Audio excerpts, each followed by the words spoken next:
Hey everybody, Cole here with Classic Mini DIY, and today's episode is all about exhaust systems. We're going to be upgrading the exhaust for the supercharged build, and we're going to be ceramic coating this. So stay tuned for that.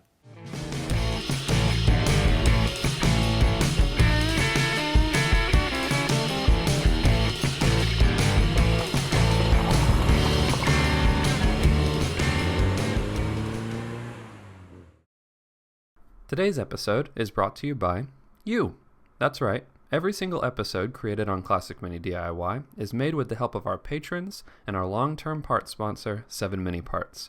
If you want to see more mini stuff and more videos in the future, please consider supporting the channel on patreon.com/Classic Mini DIY, or by checking out some of my awesome merch like t-shirts, stickers, and all sorts of other really cool stuff at merch.classicminidiy.com. All right, let's get back to the episode. All right, so like I said, this episode is about prepping the exhaust system for the new supercharged build. I am updating my exhaust system. I already had an LCB, that is this 2 downpipe system, which I'm going to show you in just a minute. I already had one on the car, but for this build, I am going to be updating it to a stage 2 LCB. Now I'm going to show you how that's different in a second. But this episode is actually sponsored by a company called Jet Hot. And what they do is ceramic coat exhaust systems, specifically manifolds, headers. They actually ceramic coat quite a bit of stuff. But in this case, I'm going to be partnering with them to get my exhaust manifold ceramic coated instead of doing the kind of traditional exhaust wrap. And we'll go deep into that here in a little while. But before we send that off to them and before we get that all completed, let's step over here and I'm going to show you guys what's different about this exhaust system in comparison to the other LCB I have. And we have to do just a minor modification to this to prep it for the supercharged system, which I'll show you too. So step over to the workbench and I'll show you what I mean. Now to get started, you can see that we have 2 LCB systems here. This is what's called a link pipe right here. This is not so important. This is pretty much the same between the 2 of them. But what I had previously on my car was a 2-part LCB made specifically for cars with the yoke style joint. And that is the coupling joint for the drive shaft. This one added just a little bit of extra room so that there was no contact. But because I've since switched my car to pot joints, I do have the flexibility of updating this and getting something a little bit more performance oriented. Now you can see on this one right here, there is the Y pipe right here that goes down, which is identical to the one on the stage 2, but the stage 1, this portion right here on the single pipe is actually skinnier. So if we take this stage 2 pipe, you can actually see this part right here is thicker, and what this does, according to Maniflow, is this creates a pulsing effect, which is what you would normally get on the Y pipe. So you get to simulate that, and apparently that adds horsepower, flow, all sorts of stuff. I don't really understand it all, and I'm just going to have to take their word for it because I'm not going to put this one back on my car. Now, aside from that, you will notice that this exhaust manifold has a bung on it already welded in, and this is where you would put a O2 sniffer, something to tell you how much air and fuel mixture is being burned and is getting passed, so whether it's rich or whether it's lean. Now, the EFI system, it needs that as well, but it actually needs to be after the collection of all the pipes. So we're not going to be putting a bung on like this in this new one. So let's go ahead and get this old exhaust out of the way. But you can see here on the old link pipe that I actually made a small mark right there with a Sharpie before this came out of the car. Now the reason I did that is because that is where my O2 sniffer is going to go. But when I made that mark, I also had not planned to update the exhaust system yet. So what we're going to need to do before all this gets done is translate this mark right here over to the new exhaust, drill the hole, make sure that everything fits up nicely, and then this can go off to the ceramic coaters and get all coated in its really cool finish. I'm really excited to show you guys this.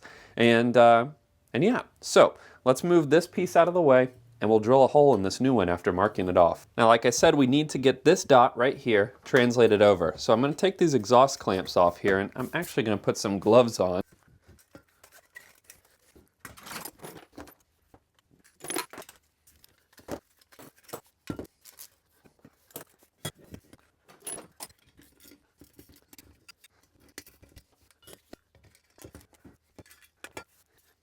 Now, one thing that I have found with these ManaFlow exhausts that has been really frustrating, it's been like this. I've had 3 different LCBs now, and every single time these 2 pipes are so close together that these big clamps like this have to get wedged in there, and I know they're doing this from the factory. It's super aggravating, but I can't get these off, and I guess they just assume that people are going to immediately set these right on the car. But in my case, and actually in most people's cases, I think that they're painting these or treating them, they're not putting them in there, you know, bland, otherwise they're going to rust. So it's just super frustrating. I mean, come on guys, look at how close that is. I mean, they're touching. One other pro tip is that these style exhaust clamps, these are made out of stainless steel. It looks like they aren't because they have rust on them, but it's actually from the pipe. These stainless steel clamps are seriously some of the best clamps that you can get. They go on, they're low profile, so they actually fit properly, and they tighten down so tight that you just don't get exhaust leaks, which is great because exhaust leaks suck. And so now you can see I've got my 2 link pipes here, and it's time to make some holes.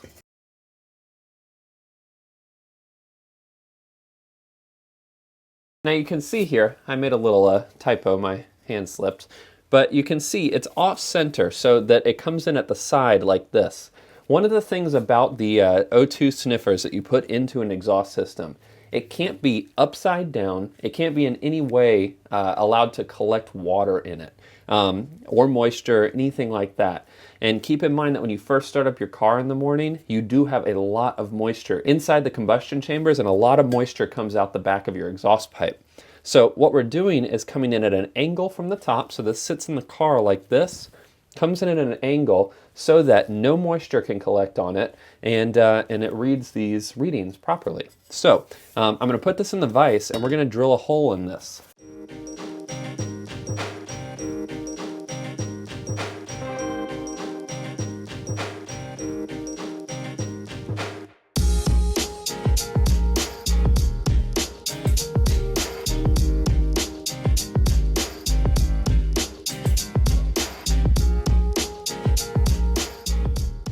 All right, so now that we have this drilled, I'm going to show you guys kind of how this works. It's actually pretty clever. So you have your O2 sniffing device here, and this gets screwed into a small plate. Now, it's neat because it makes it so that you don't have to weld anything if you don't want to. Gets a small gasket on it, just like that, and then it gets sandwiched down and pinched into your exhaust system here. So the way that they do that is with these big old exhaust clamps. Now in the case of this system here, it is actually a bit funny. They do expect an enormous exhaust system with this because this is normally made for muscle cars here in the United States. So let's see if these clamps even work. I don't think they will though.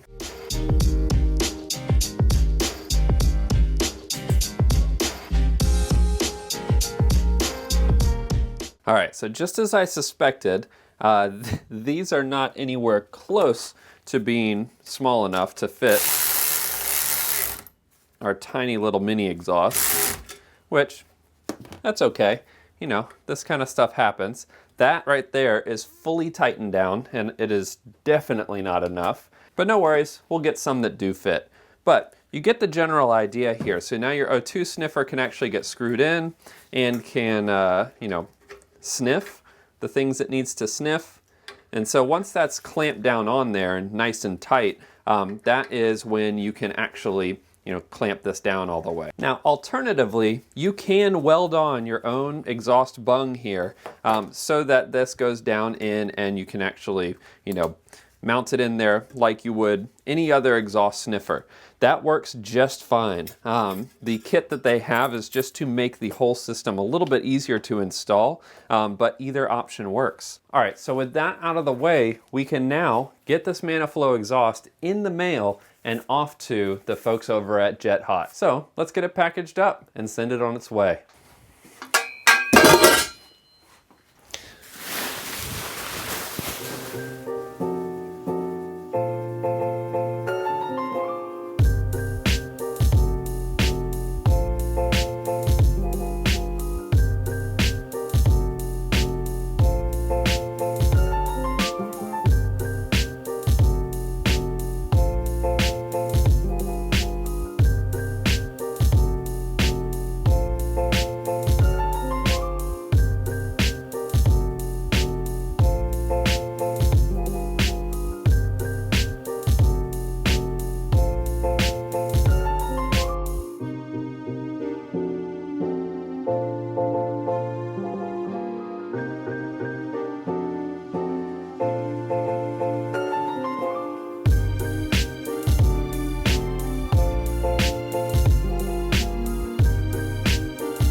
Holy moly, you guys.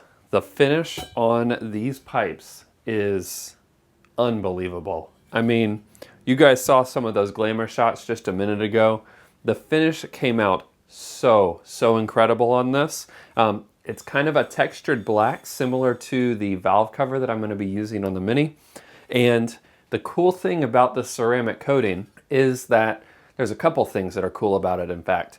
One, you can see they do this texture coating on the outside. This is the Ultra 2500 level coating that they offer. So that's their proprietary naming of this ceramic coating. And this is their highest temperature rated coating that they offer. So not only is the outside coated, but when these go through the actual coating process, the inside of the pipes actually gets coated as well. So on the inside, you saw there is a kind of like a whitish finish. That is the actual ceramic coating without the kind of stylized look that we've put on the outside. I've gotten black because I really like the way that this black looks, but you guys can actually coat these things all sorts of crazy colors if you wanted it pink, blue, red, whatever you want. They actually offer a ton of different color options. But you can also see that the side here, where the actual exhaust mounts to your their cylinder head, this is machined flat. That's actually clear metal. So they keep that smooth and so that it doesn't have any issues sealing, but everything else is coated so that it prevents the heat from escaping from the exhaust pipe, keeps it in it, and out the back of your car. One other thing that's kind of interesting is that this is noticeably heavier. It's not like, you know, super heavy, but you can definitely tell there's a difference between a uncoated exhaust and a coated exhaust, which is pretty interesting. I'm absolutely blown away by the finish on this stuff. And it's gonna look really good on the Mini. You know, this Y pipe came out incredibly. And then of course the fitting down at the bottom where your splitter is, and then the hole for my O2 sensor. Pretty cool stuff. The last thing I want to mention is that you'll also see that they masked this off. In the close-up shots, it was smoothed out because this is a slip fitting, aka this is where this goes together right here, and it needs to be able to be a smooth fit so that it goes on and off properly. I want to say a huge thank you to Jet Hot for sponsoring this episode. They provided me a discount on this product. It did still cost me a little bit of money, but I want to say thank you so much for offering that discount on this. If you guys are in the US and you're looking for a really high quality ceramic coating, Jet Hot is an awesome place to check that out. I have links to their website in my description below. The only thing I will say is that the turnaround process was pretty long. I started filming this video roughly about a month ago. I sent this off to the mail in them, and it took a pretty long time to get back. It was a combination of them being kind of backlogged and the fact that there's that transit time when you're mailing it. So if you're in a little bit of a hurry, that could be kind of problematic, but otherwise they might do some sort of, expedited service if you pay a little bit more. I don't know, be worth asking them. However, since I wasn't in a hurry, it was no big deal to me, and the wait was definitely worth it. This is just, I mean, the quality, I can't get over how nice this is. It's gonna work really well in the car, and I cannot wait to get this installed. I do wish that I could install it for you guys today, but I don't have an engine put together yet, so it's gonna have to wait for that. Now, if you guys have any questions about this coating or any sort of other exhaust coating, any exhaust questions, feel free to post them in the comment section below. Otherwise, I will see you guys on the next episode of Classic Mini DIY and the next episode of the Supercharged build. But until then, enjoy those minis and motor on.